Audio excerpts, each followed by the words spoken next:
Hi Diaz, രാവിലെ തന്നെ നല്ല തെളിഞ്ഞ അന്തരീക്ഷമായിരുന്നു കേട്ടോ. അതുകൊണ്ട് തന്നെ കുറച്ചു നേരം പ്രകൃതി ഭംഗിയൊക്കെ ആസ്വദിക്കാമല്ലോ എന്ന് വിചാരിച്ച് ഞാനും സേനും കൂടി മുറ്റത്തിറങ്ങിയിരുന്നു. അന്നേരം അമ്മേനെ കണ്ടു. പിന്നെ അമ്മേനോട് കുറച്ച് വിശേഷങ്ങളൊക്കെ പറഞ്ഞ് അങ്ങ് നിന്നു. പിന്നെ നോക്കുമ്പോണ്ട് നല്ല മഴ. ആ മഴ കുറേ നേരം അങ്ങനെ നിന്നു കേട്ടോ.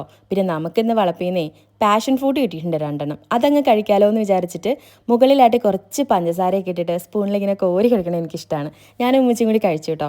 പിന്നെ സേനുവിന് എപ്പോഴും കുരുത്തങ്കേട് കാണിച്ചിട്ട് ഇങ്ങനെ ടേബിളിൻ്റെ അടിയിൽ വന്നിട്ട് എന്നോട് ക്ഷമിക്കൂ സോറി മമ്മ എന്ന് പറയലാണ് അവൻ്റെ മെയിൻ പരിപാടി. സ്കൂളൊന്നും ഇല്ലാത്ത കാരണം പിള്ളേരെല്ലാവരും ടി വിയിലാണ് കേട്ടോ. പിന്നെ പുറത്ത് നല്ല മഴയല്ലേ. മെയിൻ താരം നമ്മുടെ ബിഗ് ബോസ് തന്നെയാണ് കേട്ടോ. രാവിലെ നമുക്കൊരു സാരി ഡ്രൈപ്പിംഗ് ഉണ്ടായിരുന്നു, ഒരു ഗസ്റ്റ് ലുക്ക്. അത് കഴിഞ്ഞതിന് ശേഷം പിന്നെ എൻ്റെ ഒരു ഫ്രണ്ടിൻ്റെ സാരി പ്രീ പ്ലീറ്റിംഗ് ഉണ്ടായിരുന്നു കേട്ടോ. ഇന്നത്തെ മെയിൻ വിഭവം എന്ന് പറഞ്ഞാൽ ചിക്കൻ ഫ്രൈ ആണ് കേട്ടോ.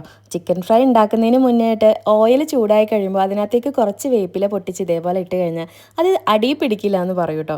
സോ ഞാൻ എപ്പോഴും ഇതേപോലെ വേപ്പില ഇട്ടിട്ടാണ് കേട്ടോ ചിക്കൻ ഫ്രൈ ഉണ്ടാക്കാറ്. പിന്നെ നമ്മളിന്ന് ചീരൻ തോരൻ ഉണ്ടാക്കിയിട്ടുണ്ട്. പിന്നെ നമ്മൾ കുറച്ച് രസം ഉണ്ടാക്കിയിട്ടുണ്ട് കേട്ടോ. അപ്പോൾ രസവും ചീരൻ തോരനും ചിക്കൻ ഫ്രൈ ഒക്കെ കൂടി കൂട്ടി കഴിച്ച് ഇത്തിരി നേരം കിടന്ന് ഉറങ്ങി എഴുന്നേറ്റിട്ട് ചായയും പോക്കറ്റ് ഷോർമയും കഴിച്ചു കേട്ടോ. പിന്നെ എൻ്റെ ഫ്രണ്ട് സാരി വാങ്ങിക്കാൻ വന്നിട്ടുണ്ടായിരുന്നു. അവളുടെ മോള് പാട്ട് പാടിയിട്ടുണ്ട് കേട്ടോ.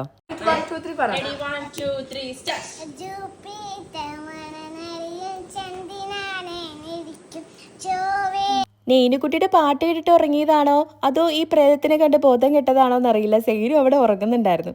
പിന്നെ അവനെ കൊണ്ടുപോയി അപ്പുറത്തെ കട്ടിലേക്ക് എടുത്തിട്ടോ. ഇന്ന് ഇത്രയൊക്കെ ഉള്ളൂ. അപ്പോൾ എങ്ങനെ എല്ലാവരും നമ്മുടെ അടുത്ത വീഡിയോയിൽ കാണാമല്ലേ.